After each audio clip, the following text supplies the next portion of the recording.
This is Jay. This is A, And this is Moxicated. where we drop the booze and walk through the reality of life alcohol-free. So grab your favorite mock, get ready to laugh, and let's get Moxicated.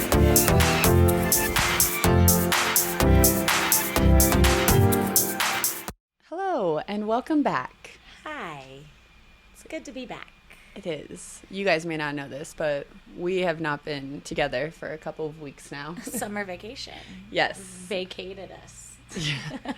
Our schedules are opposite, and it's very chaotic. It is so chaotic, and this is why, I'm starting to understand the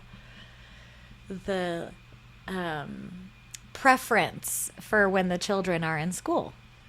Yeah, it's about, I think... You can plan things, and they will actually happen. I want to say it's like 17 days away. Oh my God, that actually is terrifying. It's so quick, which everything in motherhood is so bittersweet.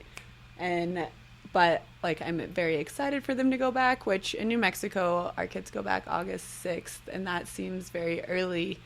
But also, I'm ready. Thank God. I'm sad because I feel like we haven't done as much, but once again, Every year. Mom guilt is so I know. alive and real. No matter if we did everything in the world, Right. we would still have it. It's because we're dreamers, and so at the beginning of a clean slate, we're like, all of the possibilities are possible. And then our painting is almost finished, and we're like, no, there was a lot more I wanted to put on this little square that we have left. Yes. I know, I feel it. And my kids have still had their sporting practice. I'm they're young. They've had sporting Yes. practices all summer. So it's we've had kind of a schedule in the afternoons. Which we Yuck. had afternoon stuff too. And I'm I forget every day. And then I'm oh my Oh, gosh, shoot. Yeah, me we too. still have that. And it's 98 degrees outside. I was in Santa Barbara recently, and the weather was going to be 90, 92 degrees. I almost said years old. And everyone was getting alerts. And everywhere I was going, they were it's going to be real hot today. And the phones were going off. People were yeah, I got an alert on my phone. It's a heat wave.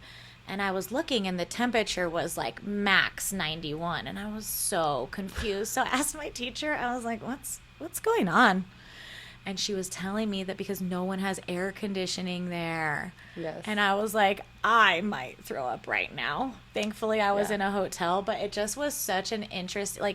You don't think about those things unless you're well-traveled across. I'm always cold in Santa Barbara. Always cold. And the people that we would be with would be it's the perfect weather. And I'm I need a sweatshirt. I'm freezing. At night, it is so cold still. Yes. But yeah, it was just so funny because I'm I think in New Mexico it's about 99.2 right now, and everyone's just driving. Yeah, everyone's completely fine. Well, it's good to be back. Yes. I'm glad we had all of our travels, and although there was a lot of highlights in our travels, I'm sure, and I know, there was some knots. Yes. But none of those pictures made the gram. No. I feel because you are so natural taking photos, and it can happen while life is existing, that you probably do have photos of bad moments. Whereas I have to remind myself in the good moments to pull out my camera, so I don't even remember those bad moments. It's disassociation. Yes. At its finest. In some moments I do, a watermelon rolling out of the trunk and exploding in the driveway. Yeah, I have a picture of that. And, things like that where I'm in a rush, and then that happens and I'm well, Caught shit. that one on camera. Yes. I don't definitely for meltdowns and stuff like that. I know better than to stop and snap a photo. Yes. And if you follow me on Instagram, I don't really talk in the camera anyway. So it would be weird if all of a sudden I'm guess what happened today? Because I don't even talk happy. Guess what happened? Yeah. It would be, I feel a lot of people would be worried about my mental health if they saw me crying on Instagram. Because I feel when it's very important, I do complain.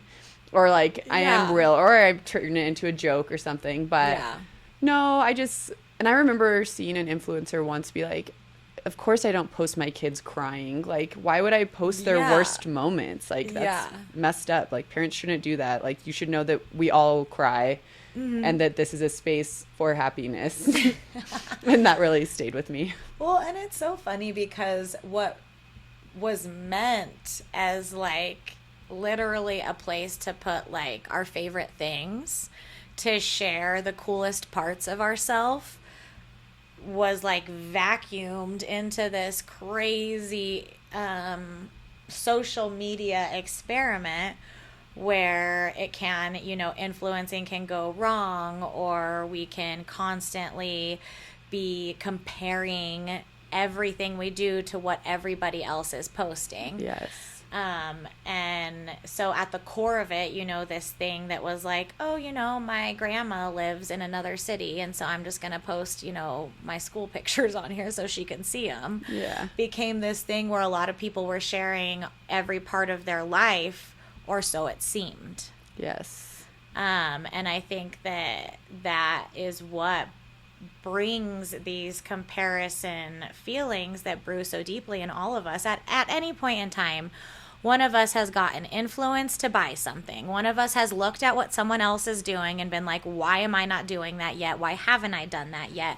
Looked at something someone posted and said, I want that, whatever, etc. It goes on and on.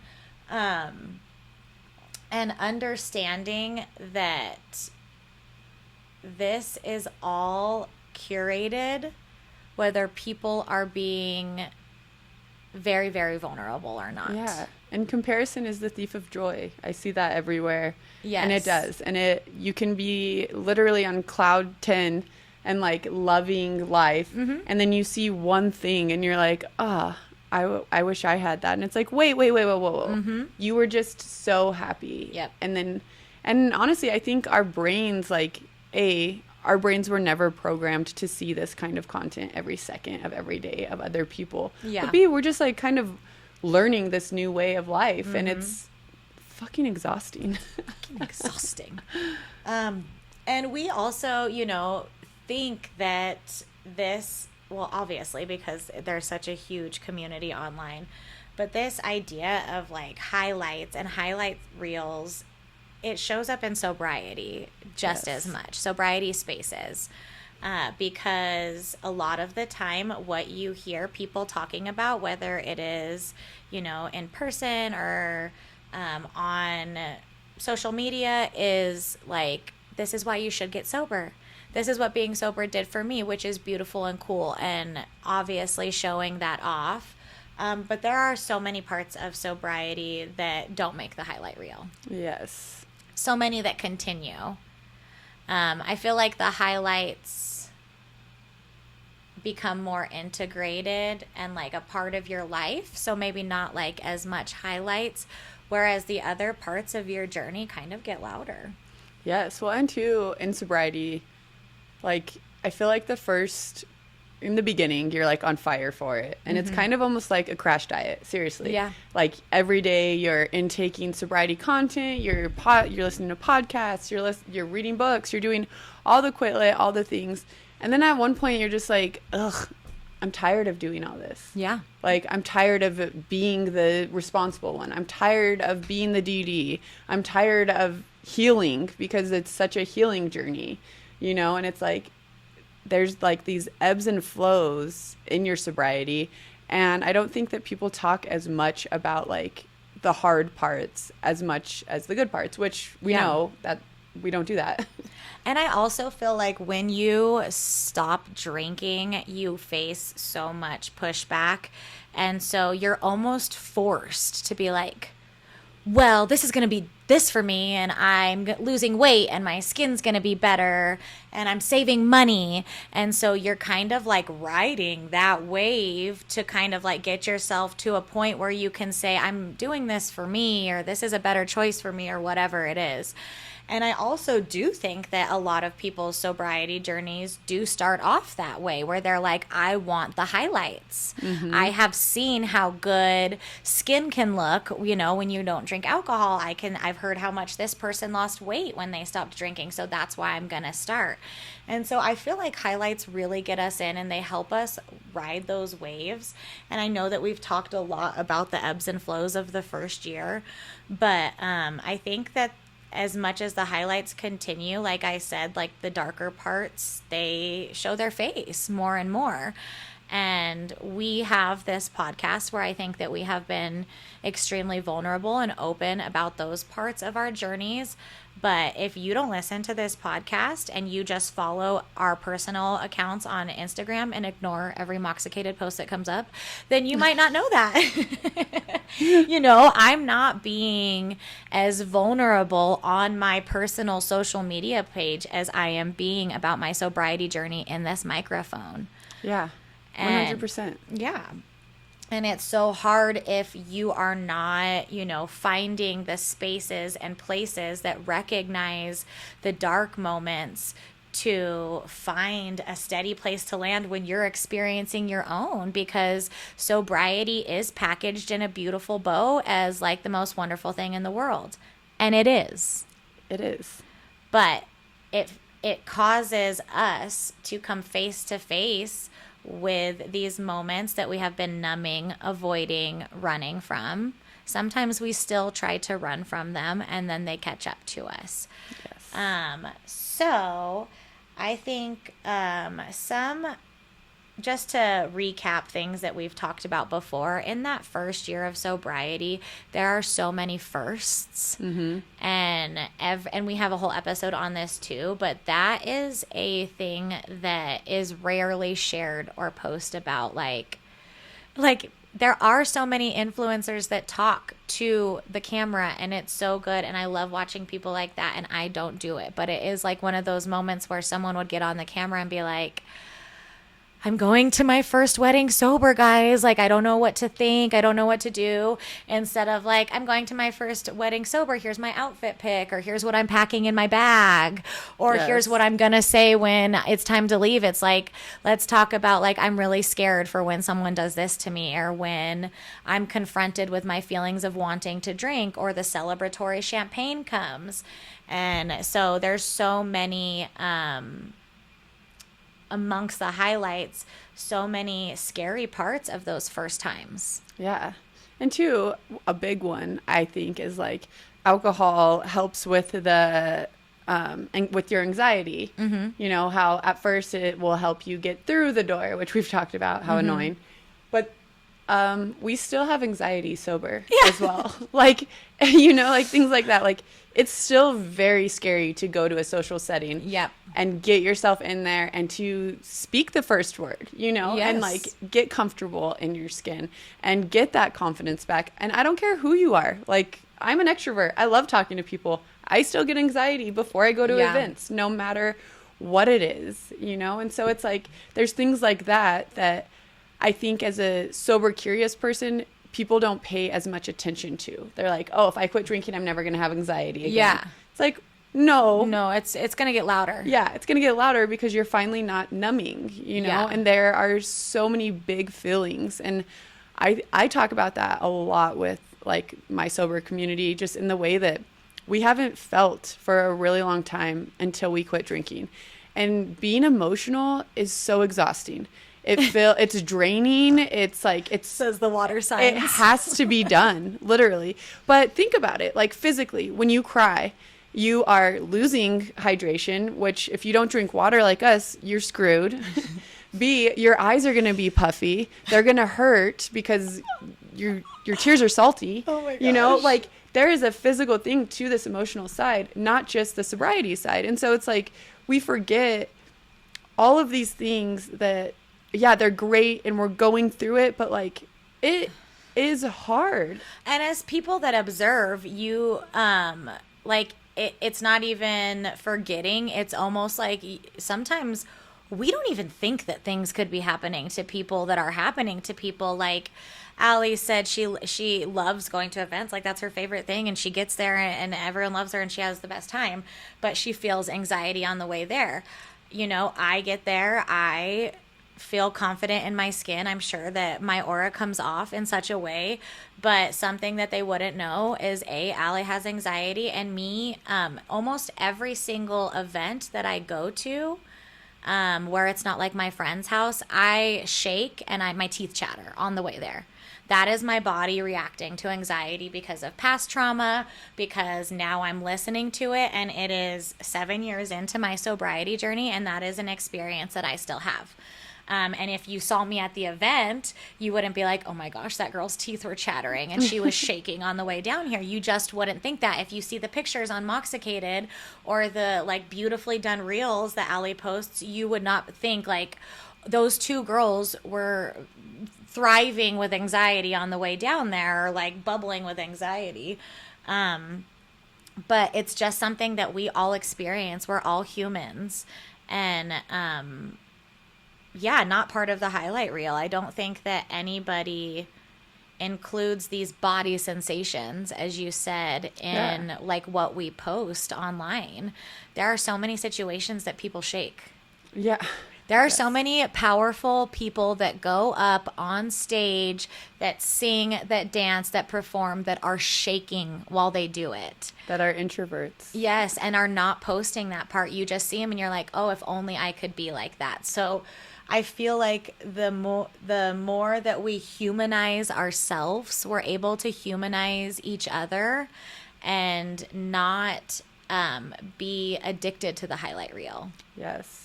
Which, I mean, it is addicting. We want to show it off. Yeah. We want to show off the glimmers in it all. But I feel like it's not authentic if you don't realize, like, it still takes a lot of work. Yeah. There's still things going on behind the scenes. There's still the mental load. There's still all of these things. And honestly, I didn't have clear skin. I gained a lot of weight before I lost it. Yeah, like there's things that you see and you feel like, I feel like are like the main things. Like you get clear skin, you save money, you have less anxiety, you like yourself more. No, it took years of therapy to get through all of this. Yes. But it took me getting sober to go to therapy. Does that make sense? Yes. So before you work through all of the dark and the shadows, it's like I would have never worked through this if I never got sober. Yeah, it's so true. And I always laugh when people say that you'll save money, which I am so sure that there are some people out there that are saving literal thousands from not drinking. But not us. We are. It literally just went somewhere else, and I can't even tell you guys where it went. We trade, okay? We quit alcohol, and we shopped so hard. We bought the weirdest. I mean, we have clothes. We have clothes. But now you're more intentional when you buy stuff, I feel. Not me. I still buy random Amazon outfits. I still buy random, like, cheap, weird plastic shirts that I'm like, when am I going to wear this? We were doing it back then, too. How were we not broke? How did we afford? Well, no, the other day I was thinking about it. I'm like, how did we just always have alcohol? Like, the height of our drinking... College. Yeah, we never needed. We never there was wanted. Never a point where I was like, gosh, I need alcohol and I can't get it right now. Like I had never, not once. Yeah. Yeah. And so, and those two are like, we're teaching our bodies how to adult in those college years, and unwinding from that is also not a highlight reel. All of these habits and things that we picked up along the way as young adults when we were just like being ourselves on our own 2 feet for the first time have their way of like unraveling as you become sober. And I think, I'm sorry, my thought just went straight into it. One thing that a lot of people highlight, they actually highlight it, but there is a darkness attached to it that maybe isn't talked about, is when people get sober and talk about their drunk moments. with laughter. Mm-hmm. Sometimes I'm talking about my drunk moments and they're actually funny. Like I really can't believe I got myself in those situations. But there's a lot of time that I can repeat them back on this podcast and talk about them. And I'm still holding on to that shame. Yeah. I still haven't talked to that friend that like that happened with. I still haven't worked through that. And those feelings are still existing in my body while I'm laughing about it. Yeah. And so like the duality of that too is like you can have a highlight that exists at the same time as something that doesn't feel like a highlight. And again, it just comes down to that's human. That's just being human. Well, and too, I mean, think about reality TV, like the entertainment side of talking about those shadows and like those times that we have gotten through. It is entertaining. Like, you guys probably cried laughing at our breakup AF. Yes. Hearing about our breakups, you know? Yes. Those were not sober breakups. Those were very drunk breakups. Some of them might have been for me, at least. Not for me. Well, and it's not to get like Fox Family on you guys, but Get Fox Family. ABC Family Night or whatever. Every single one of these these, I don't know why we don't have an opposite word for them, but the moments of darkness in your life, they lead us somewhere. Mm-hmm. And I think that is ultimately the pretty package that sobriety is bundled in, because through these failures, through these attempts, through these times where we literally fall flat on our face, dirt in our mouth, and we get back up, we're building our new self. We're building our authenticity. We're learning something about ourselves that we never learned before. We're facing something we never faced before. And that takes us to the next part of our journey. The next part of our journey isn't going to be rainbows, but we are so much more equipped for it because of the darkness and the things that we tripped over in our previous journey. And so I think a lot of times, you know, along the way, these hard moments in sobriety and life feel so defeating, especially if you're someone that has maybe like had a slip up or a relapse. But it happened for a reason, and it repointed you. It redirected. Your body needed to figure something out. Your mind needed to figure something out that it hadn't done yet. Mm-hmm. And so learning to flow in sobriety with those is what that beautiful bow and the rainbows and the butterflies of sobriety is because we weren't even like looking that direction before. No. And now we have the tools to be able to face this hard part of our life when the only tool we had before was alcohol. Yes. What do you think was like the hardest or biggest hardship you've had or walked through that ended up being like a very good turning point for you, sober-wise, in sobriety? The first thing that's coming to mind to me is like girl friendships, my girlfriends. It was very hard for me in the beginning to like be trying to prove that I was still me and still fun for a lot of it, and where I would like let all of my boundaries down just to prove that I was still me. And I think this last year, I honestly have had like a huge epiphany in the way that like I'm not the same person that I was. And I think that I preach that every Saturday morning, Sober Mom Life Cafe. Like, we are not the people we were even last week, you know, and we're always ever evolving. And like this last weekend, I went on a girls' night staycation, and it was so much fun. I stayed up till 4 a.m. by choice. You know, it wasn't like I was like, I want to leave. Let's like, oh my gosh, I don't want to be here anymore. And like just proving that the sober person is still there. Like I had a great time, and I probably partied just as hard, if not harder, than everyone else. But so I think that is a huge point, because I do know that social life is a huge question in sobriety. Like, when am I going to feel normal again? When am I going to be able to go to these events again and not hate them, you know, and different things like that. And so I think that that's a big turning point for me, that I actually hated social events in early sobriety a lot, and was more just trying to prove myself. And I think that you dealt with some feelings. It's not similar to hangovers, but like after events, like maybe going through your head and being like, ugh, I did this, or I didn't want to do this. And I feel like for you, where that started kind of changing and the breakthrough started happening, and this doesn't have to be for everyone. I know that we're talking about not posting our bad parts, but honestly, when you started talking about it and you started naming it, like, I know that you probably had that realization sooner, and maybe we're working through it, but the second you started talking about it, it truly like starts to slowly give you your power over that thing. Yeah. And there's so many ways that we can talk about it. You don't have to start a podcast, but you can. Yeah. You can talk to your friends. You can find groups. You can write. Like, for some reason, I was thinking about posting like your highlight reel and then writing all of the bad things that happened and burning that. Your highlight reel still exists, but like you're also recognizing your human parts and the duality of life. Yes.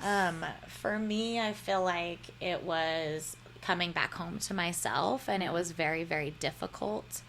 I have a lot of, I don't act like a victim outwardly, but I have a lot of victim mentality inside that I try and deal with at the same time as I am trying to confront the parts of me that need to be confronted that have been causing mayhem, regardless of the alcohol. And I think that that was another thing too, is like, there's a lot of people that get sober, and maybe this speaks more to like mental health and neurodivergence, but there's a lot of people that get sober and they're like insanity, or they're like bad traits, negative traits slowly disappear. And it was more connected to the alcohol. And for me, because I have these mental health disorders that shape the way I think, live, and breathe, realizing that these things are actually a part of me, were aggravated, were made 10 times worse by alcohol, but that they weren't all alcohol, has been really challenging, but gotten me closer to who I'm supposed to be. And I feel like really has given me a big lesson in, which I'm still learning, but in accountability and being able to face things and admit things that maybe you never wanted to or didn't think you were going to. Yeah. And so that's something that I feel like I want to heal out loud about, but the beginning stages of that have been quiet, or with my personal, circle. And so, and this is, again, we're like, Allie and I are years and years and years in, and every year it's just a different journey. Yes. A different rabbit hole in J&A's Wonderland. Yes. So I think more just like understanding that a highlight reel and a highlight post on social media, obviously we know it is never all encompassing, but bringing it back to like what the true meaning of this was, is to share your sparkle online, and knowing that everybody is not going to share their darkness, just like you're not. Yeah. And understanding that there are parts of people that you never are going to know. And so when you see them post that they're in Disneyland for the 10th time this year, you might not know their struggle. And two, I think that it's okay to feel like uneasy in sobriety. Yes. And it's okay to not love it in the moment and wish that you weren't feeling that way. That's too what gets lost in translation, that there are these hard moments in sobriety that a lot of people aren't talking about. I think at like the 6 and 9 month, there's like a flat line. There's a dip where you're like, what the fuck? Yeah. Like I was healing, I was doing all of this, and it's like, just keep going. Mm-hmm. Like, and I think that is a theme that you see on a lot of sobriety pages too, that it's just like, keep going. Keep going. Keep going. You will get through this annoying, like, rebellion stage where you're like, is this all worth it? Like, should I try to moderate, and I think that question is so normal for people in sobriety.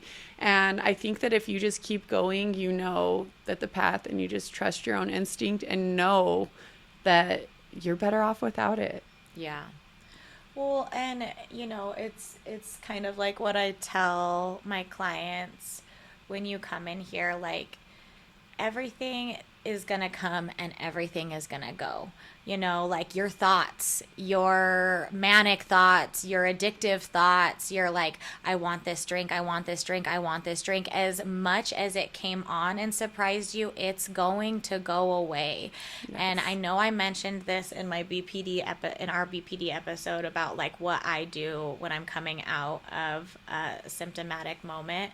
And I just did this again this morning with my son. My son got heat sickness last night and had a horrible headache and was so nauseous. And he kept telling me, like, just give me anything to get me out of this misery, which as a mom, seriously. But all he needed was, sleep, which we finally got, and hydration. And this morning he woke up and he felt so good. And I sat down next to him and I said, I want you to remember how you felt last night when you said, get me out of this misery. And I want you to remember how you feel now and know that nothing is permanent. You did not stay there. And there is something about saying out loud, whew, I'm out of that thought. Yes. Or I'm out of that, 3-day anxiety spiral. Yes. Because that reminds our body, our minds that we're human and that everything is a cycle. And even in the lowest of lows and the longest of times you can stay there, it does release. You do see the light. You do get out of it.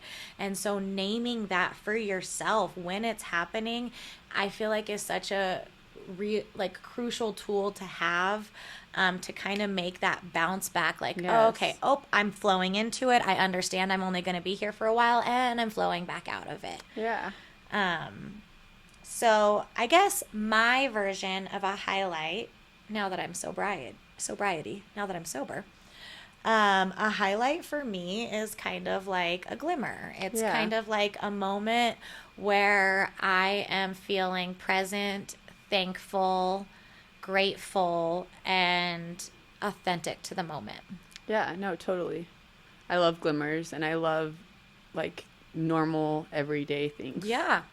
Yes, because my highlights are not like the things that you would think they would be. Instead of it's like a vacation where you're going somewhere really nice, that wasn't the highlight. The highlight was actually the walk you took on the road and the view you saw. Yes, totally.